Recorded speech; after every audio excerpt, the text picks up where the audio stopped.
Welcome to a new video and a new camera review, this time around about the Huawei Pura X. So let's get started.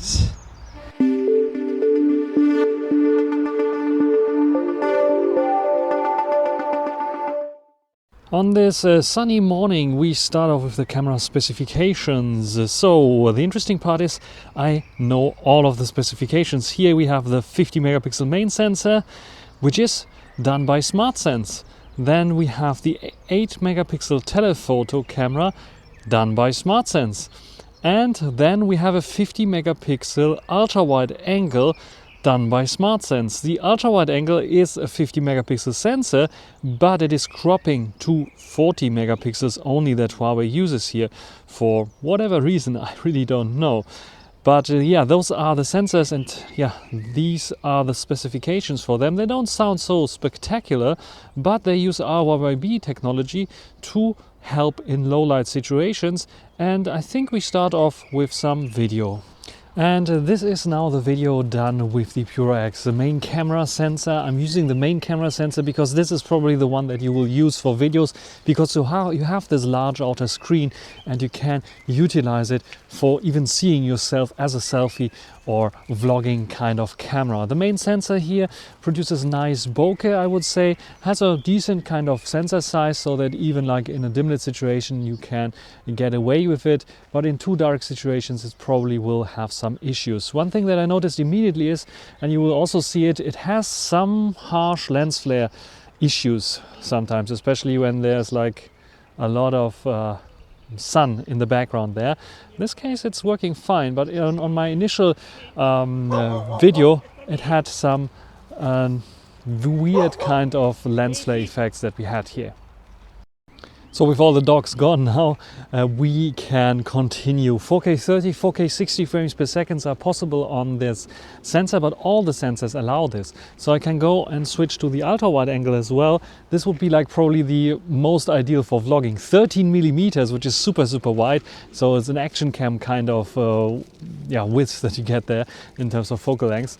So what do you think about this one here?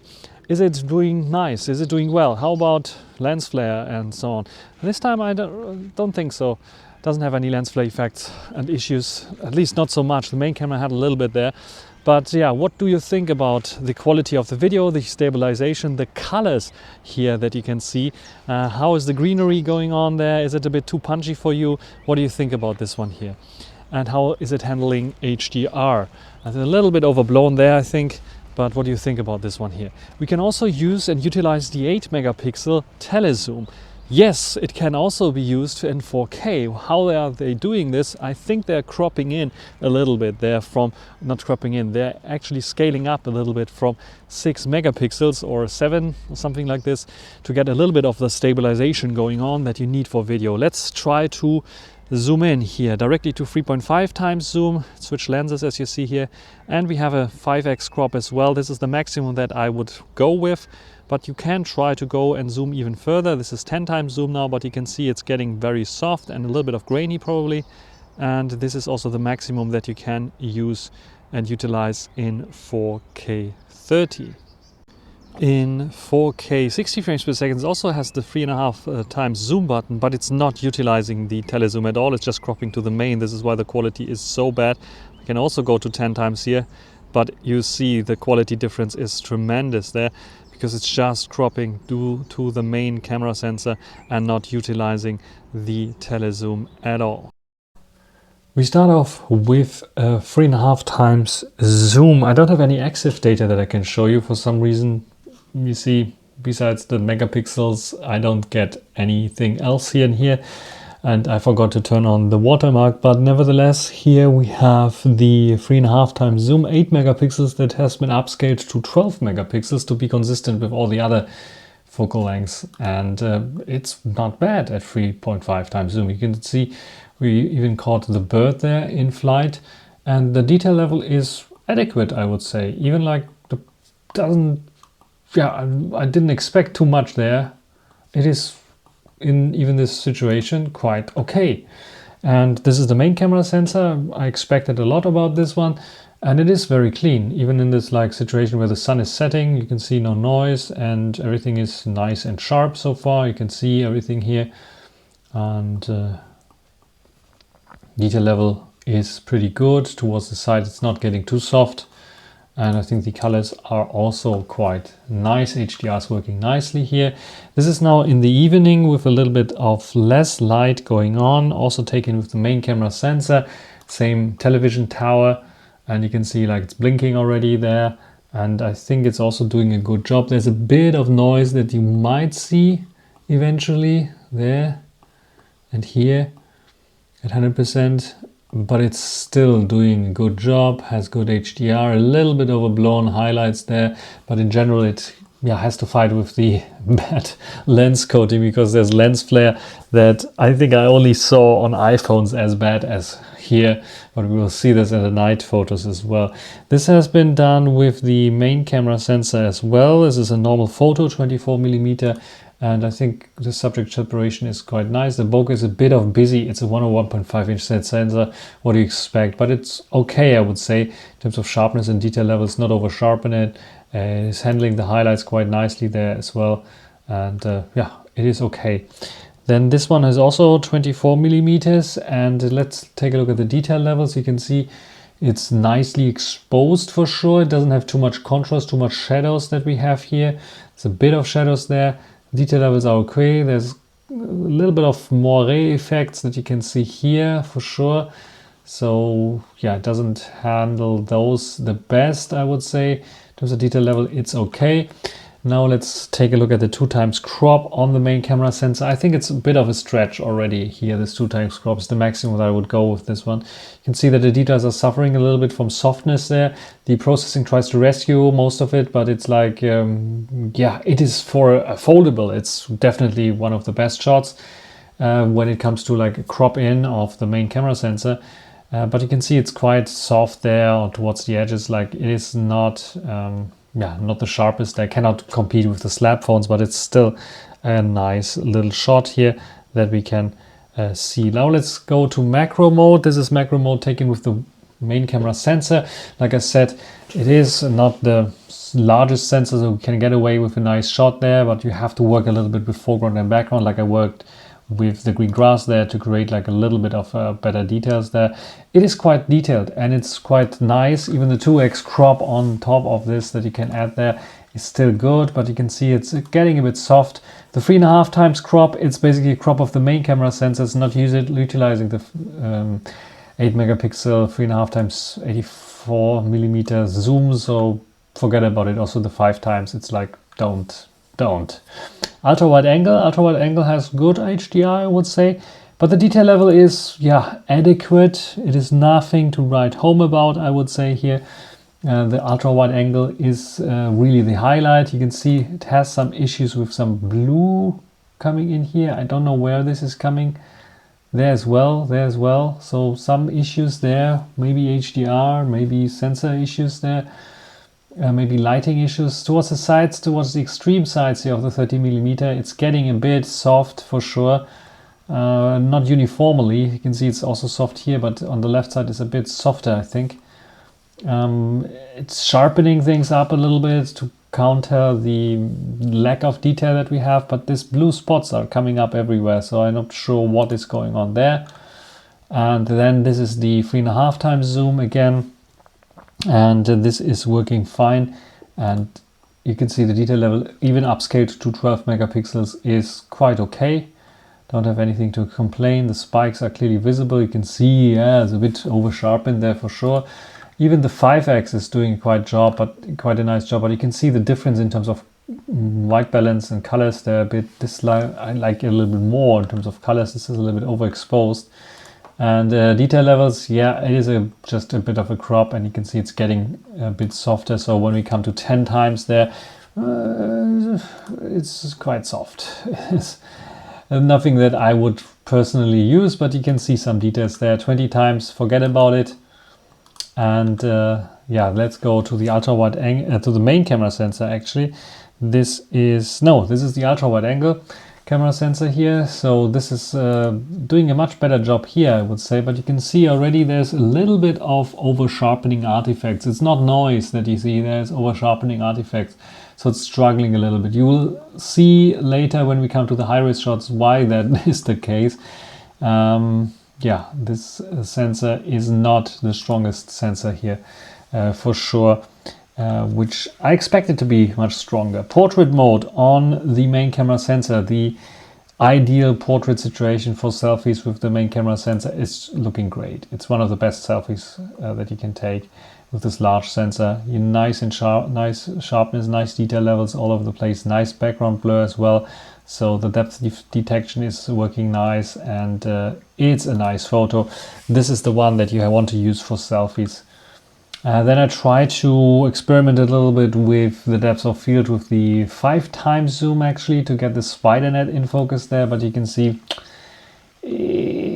two less details to work with, even like it's upscaled to 8 megapixels.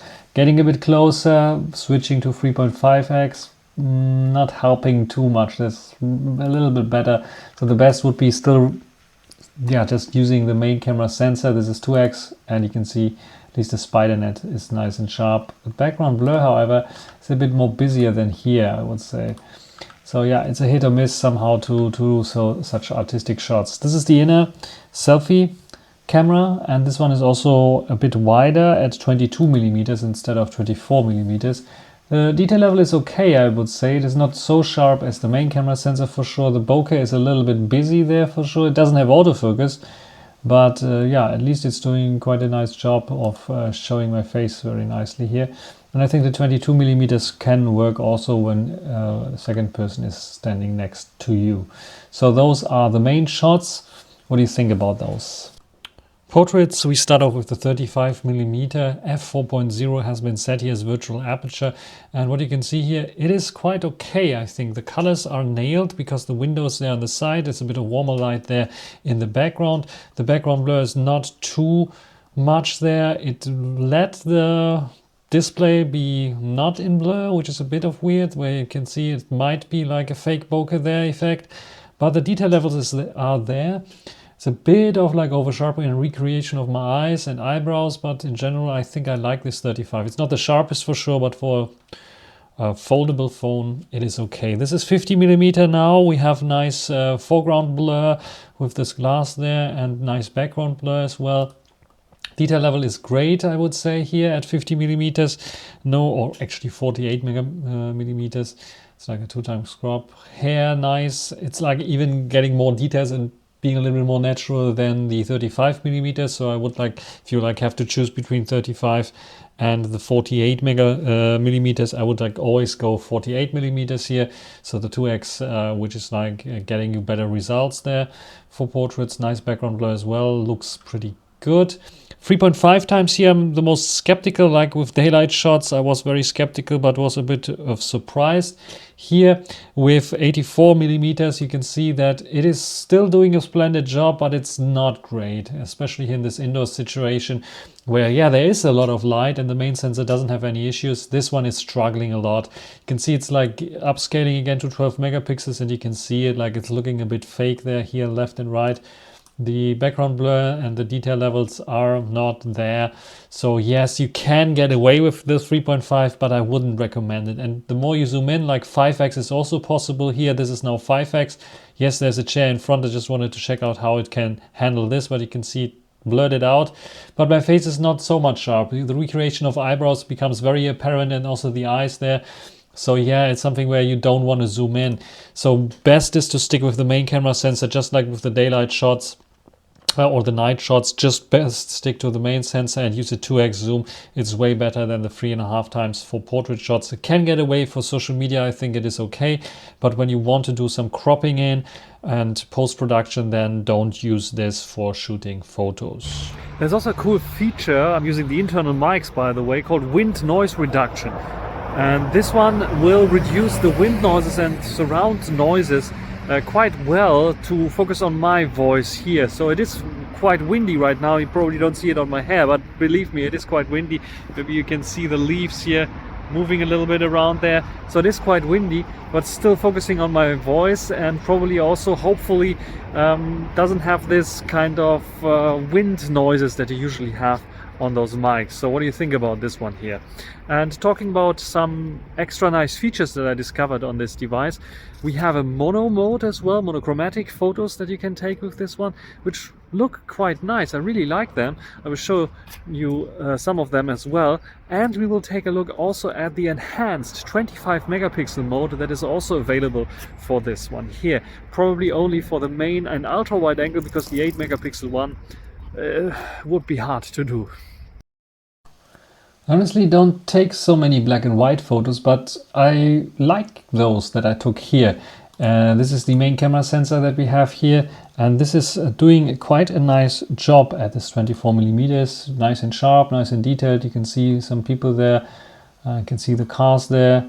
I like it, the shadows there, the light and bright spots here.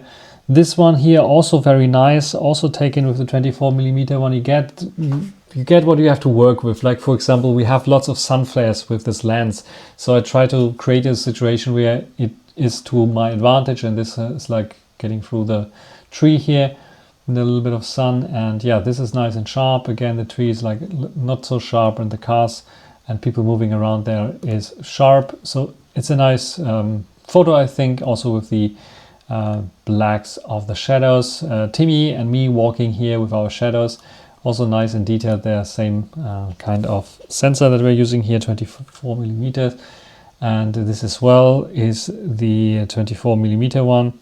And yeah, this black and white kind of photography I like, and especially with the 24 millimeter one, but it can suffer a little bit from detail loss there. You can see it there. Eventually, this one here is quite interesting, because this one is taken in high-res mode as well, so 25 megapixels instead of 12 megapixels. So you get, if you crop in, a little bit more of details. And yeah, we will check this out in color mode, but this is like looking very nice so far. And this one here, this has been like another 3.5 times zoom shot, so 84 millimeter. And this is also still, I think, usable in black and white, where yeah, you don't have to like look at the colors too much there as a distraction. 5 times is a bit of a stretch already, very soft there. And then 10 times and even closer by, you see that it appears to me that it's not even using the real camera there anymore. This is like 20 times already. Forget about it. And even getting closer, it's not the best there for sure. But yeah, with the main camera sensor and the ultra wide angle, you can get away with nice black and white shots with shadows and the lights playing quite nicely together. High-res shots can not only be done by the main camera sensor, but also by the ultra wide angle. So this is the main camera sensor. First of all, I'm using now the vivid profile. This is why we have a little bit more vivid colors there, especially to also pronounce the blue sky that we had at this day. As you can see, you can read everything nicely. There's a bit of like a Padam array effect maybe going on, aliasing, you would say, in games. And the detail level is okay. I would say the 12 versus 25 megapixel, you see a little bit more of details there with the 25 megapixel, but it's not the best. I think I saw a little bit better on Oppo that also has this high-res mode, and it's the difference there is a little bit more than what we have here with this one for sure. Then we have the tele. I tried also with the tele, but the tele is like already upscaling from 8 to 12 megapixels, and it will stay at this. It will not like upscale to 25 megapixels, but yeah, it's doing a nice job there. This is the ultra wide angle, also 25 megapixel, and you can see, ooh, it is quite soft. So this high res mode for the main camera sensor is working nice. For the ultra wide angle, not so much, especially when you go towards the side. It looks like a modern painting here, and it's just too smooth, and it's like not great. And we will know in a few minutes why that is the case. This is a 50 megapixel shot with the main camera sensor, so super high res shot. This is a dedicated mode that you have to go into, so it's not an option that you take for normal photos. This one takes a little bit longer because it's AI processed high-res shot. So there you have like a normal countdown, like when you're taking a night shot. But the results are quite okay, I would say. There's a bit of noise of sharpening applied to it. I can zoom in quite a lot, as you see here. The detail level is okay, but it's not something where I would say just shoot every time with this kind of shot. So there's a reason why they have limited to 25 megapixels in within one option, because I think the 25 megapixels does a little bit of a better job. You can see the detail resolution here with the fence there. Cannot really see the differences. It's like all melting together there, which is a little bit of a bummer there. Otherwise, yeah, doing a good job. Also HDR is working, I think, quite okayish. This has been done with the ultra wide angle, and there we can see a big issue. This is like only using 40 megapixels, so it's cropping in a little bit on the 50 megapixel sensor that we actually have here. But look at the details or the non-existence of the details. It's like all washed out, so it's like it looks aliasing everywhere. It's like looking very, very bad. It's like a modern art painting for sure. So this is the issue. This is why the even 25 megapixel mode on the ultra wide angle does look a little bit not so great.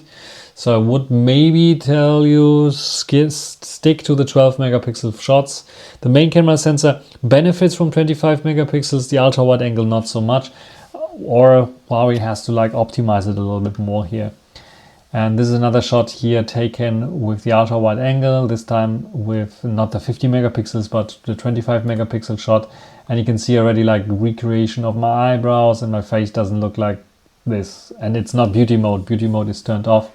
It's just like doing this. And I think in general, the HDR looks nice, and the look and feel that we had is okay. But this ultra wide angle, I expected more of this ultra wide angle in this mode. So forget about using the 25 megapixels for the ultra wide angle. The 12 megapixel is binned down, is much better in my opinion. And this is it in terms of the high-res shots. So in general, I think the shots at daylight are quite solid with the main camera sensor and the ultra wide angle, as long as you with the ultra wide angle don't crop in at the 25 megapixel shots. Don't use the high-res shot on the ultra wide angle or the main camera sensor. And the surprise is the telephoto scaled up to 12 megapixels at 3.5 and 5 times zoom still is passable, at least in daylight. There's also a portrait video mode available that I'm using right now with the main camera sensors. However, this one is limited to 1080p and you cannot see yourself on the outer flip screen, which is a bit of a bummer here. But what do you think about this one? I'm using it with the main camera sensor, so yeah, f2.4 it is what is simulating here. I'm not sure if it gives you a little bit of cinematic vibes here with this one. Also, I'm using another filter, which is the Vivid filter, that I think it is more usable than on other Huawei smartphones, because it is like getting a bit more contrast in, and it's not like getting you like the totally overblown colors that we had before. So what do you think about this one here? Does it create a bit more a moodier look, a little bit more of a Leica look? I think I see also a little bit vignetting, at least for photos. How is it about videos? What do you think about this one?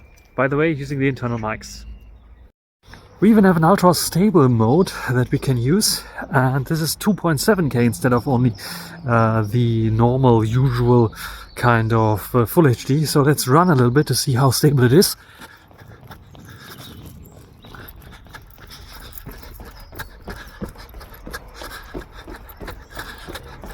Looks quite okay. Let's have a quick rundown of the camera application, because it is something unusual, because we have an outer screen, we have an inner screen. How do they work together? First of all, I unlock this device, I go to the camera application and can see myself thanks to the nice little smartphone cameras that we have here. And then we have directly portrait mode, where I can take a picture either by hitting here, can also hold it like this, but then I have like this portrait kind of shot that I usually have with cameras. But if you want a landscape, you have to do it like this. I can hit it like this without any issues. You can take a photo in portrait mode. I can also go and switch to the photo mode here. In portrait mode, by the way, I have like the possibility to go 2x and 1x, so there's no other possibility. You cannot slide around here with this one. You cannot go to the 3.5 times zoom. Doesn't make sense in this case. In photo mode, however, I can go 2x and I can go wide as well. As you can see, it's super wide, 1x, 2x and wide, but I cannot access the telezoom lens here. And then there's video mode. Video mode by default comes in this squarish kind of full format, but this is like a squarish kind of video format that you can shoot videos with. So I usually go to 16:9. You have to record like this, because like this would be then for TikTok or something like this. Also possible to record, but might be not so convenient. During recording, while you're recording, you go again 1x, 2x, and the wide, you cannot zoom in. So when I'm recording here, I have the possibility to go 1x, 2x, and the wide again.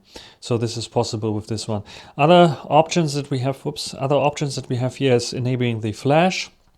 We have a beautifying effect, and we have a self timer that we can set up here, which is quite useful, especially when you want to do vlogs or such things. And the same goes basically for photo mode, self timer, flash. There's a moments if you want to record a little bit of a video, short video clip, like 15 seconds.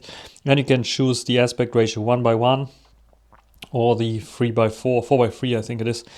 And the same goes for portraits. We have like the moments, we have the flash, we have the beautification that we can turn on there, and we have the virtual aperture that we can set up here that we want to have for the portrait effect, and of course the self timer if we need it. And these are like the basic settings for the camera on the outer screen. Let's take a look at the inner screen settings. So the inner screen, much bigger here, as you see here. We can use the selfie camera here also in portrait mode in wide and 1x. See, it's like cropping in just a little bit there only. Let's go like this. We have the photo mode here. Let's go back maybe to the main camera sensors. We can switch to the ultra wide angle, 2x, 3.5x, 5x, and we can zoom in up to 30x, but I would really not recommend zooming up to 30x in photo mode.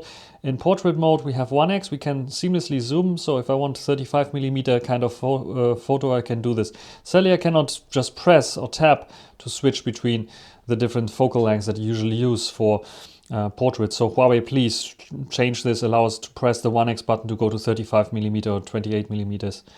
Then there's 2x. I can seamlessly zoom in here up to 3.5x. or up to maximum of 5 times zoom on portrait mode. You can choose the aperture, the virtual one, and beautification effect as well as the different color profiles. As you can see here, I can also do portraits in black and white, mono, bright, vivid, and original. I would recommend original for the most part, and this is the one that I used for doing and taking some portrait shots as well. The video mode here, again, we have a super stabilization. This stabilization mode switches to 2.7K resolution, and you can go to 60 frames per second in this resolution or stay at 30 frames per second. Also, it is by default going then into the ultra wide angle because it's easier to stabilize this ultra wide angle. And then when you go out of this stabilization mode, it goes back to 4K, 4K 30, 4K 60 frames per second. I can switch seamlessly between almost all lenses, as you see here, but the 3.5 times and 5 times are crops on the main sensor. It's not using the 8 megapixel telezoom lens then at 3x. You can see at 60 frames per second. And here you can see a switch of the lens at 30 frames per second. So this is in video form. There's a pro mode, of course. We can use all the lenses. When it comes to RAW, I can switch to RAW and I can shoot with the wide and with the telephoto lens and the normal lens in RAW mode, which is quite nice. There's no RAW optimization or something like this, or AI RAW or something like this. Video mode allows me also to switch between all the lenses there, and I can choose the profiles again. I can also record in mono if I want to. I have autofocus, ISO, and everything that I need to have. There are some more settings like aperture mode, which is basically a bokeh mode for different things. Like if I want to have like the swatch in a bokeh mode, so like going directly to 2x, I have the possibility to have a timer set up for some reason, but doesn't matter. And I have like a bokeh shot, so I don't have to go to the portrait shot to do this. I can use it also for elements like this. You can see I have to clean the watch. Anyway, we have also some other modes like panorama mode, super macro mode, high-res shot mode. High-res shot mode is only available on the main and ultra-wide angle. So the telezoom, because of 80 megapixels, doesn't make any sense. There's slow-mo and time-lapse. Slow-mo can go up to 960 frames per second in 1080p. If you go to 120 frames per second, it's also 1080p. There's only 1080p available here for the resolution. You can also choose here the slider here for the speed if you need to change it manually. And there's a time-lapse mode as well. And the cool thing is the time-lapse mode is available on all lenses, as you can see here. And let's see. I think it should be... No, it is like your ultra wide angle in main is there, but it doesn't seem to me that it is. Maybe it is switching. I'm not sure if it will switch at 4K 30 frames per second to the telezoom lens for the time lapse. And then of course there's a night mode, snapshot mode as well. You can use it on all lenses, and again, yes, the 8 megapixel can also use it, and there's a night mode as well on all lenses that you can use. So there's a quick run through the camera application from Huawei. Nothing big has changed here. Some inconveniences still, like for example, I cannot like switch to the 35 directly. I have to like manually go to 1.5 times to go to 35 millimeters, which is a bit of a downer. And now low light performance here on the Pura X, the main camera sensor. What do you think about this one? The sun just set behind me. There you can see it. And yeah, what do you think about this one here? How well is it working? How well is the audio quality? I'm using the internal mics again on the Pura X, and I'm walking again with Timmy, as you see here. There you go. And yeah, having fun with him here in the park. So what do you think about the low light performance here? You can also switch to the ultra wide angle to see how well the low light performance of the ultra wide angle is here. I think on screen it looks pretty nice. There's still Huawei sensors, I think, on all of them, which is quite nice. So what do you think about the quality here of the Pura X? Is it a perfect vlogging camera? It's a bit loud there, but yeah, hopefully it's focusing on my voice quite nicely. So what do you think about the Pura X quality here in low light? And at night time, the catastrophe of the lens coating becomes apparent. I don't know what Huawei was thinking, but they try to probably compete with the iPhone with the worst lens flares that you can possibly catch. This is the ultra wide angle at nighttime. It is doing what I was expecting it to do when I saw the high-res shots. It is very much not detailed at all. One of the worst that I saw. It is definitely in the league of I am a flip phone, I am a foldable phone, don't take me too seriously. Even the HDR or lack of is apparent, as you can see here, with overload highlights for sure. But yeah, the lens flare is, I think, the main issue, not only for this, but also for the main camera sensor. As you can see here, again, the lens flare is like apparent. Has better highlights control for sure. The sharpness and detail level is on par with other 1/1.5 inch size sensors. I would say it's a bit soft, a little less less detailed there. I think the 1/1.3 inch size sensors are already a big step up towards what we get here. Even with the Huawei, we get brighter kind of shot for sure. Brighter than actually what I saw with my eyes, which is quite nice, but there's a bit of noise creeping in already, and yeah, like I said, the detail level is definitely not there, and it is miles away from a 1 inch type sensor. And then when we go to 3.5 times, I tried it with normal 3.5 times, and it was super bad already, super soft and not very usable. I went into the night mode. Even though it looks a bit greener there, it doesn't improve much, and the lens flare is like all over the place there. And then when you zoom in even further, 5 times here, you can see it's a mushy, forget about it. Interestingly enough, when you go to 10 times, for example, it becomes a little bit clearer there, which is quite interesting. And then this is 20 times zoom, and then I think 30 times the maximum. You can still read it, but it's like, forget about it at night to do anything with either the ultra wide angle or the telezooms. Just stick to the main camera sensor and try to not point it towards any light sources, otherwise you get lens flares en masse. And same goes for the selfie cam with the, forget also about the inner selfie cam, just use the normal main camera sensor for everything at night. Then it's, even with illumination of the screen, of the little screen there, it's working quite nicely. But lens flare is apparent. It's like, I know on Vivo phones you can get this more cinematic kind of lens flare effect virtually, but here you don't have to have it virtually because you get it like normally. Detail levels is okay, but you can see a recreation of eyebrows, and the softness in general, it's like fighting against the optics, and yeah, it's doing an okayish kind of job with this portrait shot. But in general, yeah, stay away from the ultra wide angle, stay away from the telezooms, just use the main camera sensor, and this is the best one that you can get at nighttime on the Pura X. So let's come to the conclusion of my review of the Pura X camera system. It's a very solid system for sure.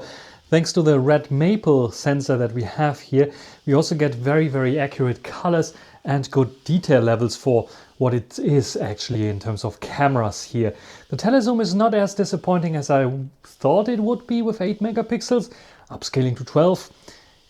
The ultra-wide angle, however, is a little bit more disappointing here, I would say, at least in the high-res modes that are available. The main camera sensor is the star of the show, it's one of the best there, and I will definitely do a comparison against the P50 Pocket flip phone that I have. I don't have any Xiaomi flip phone here with me, but I have the Fold 4 here with me, which also features a nice camera setup, and I will compare it with this one as well as yeah, maybe some other phones as well that I have. So you can write down in the comment section what you think about the camera samples here, about the video performance, and about the Pura X. That's everything for this video. Hope you enjoyed it. Thanks for watching. Until the next time. Bye.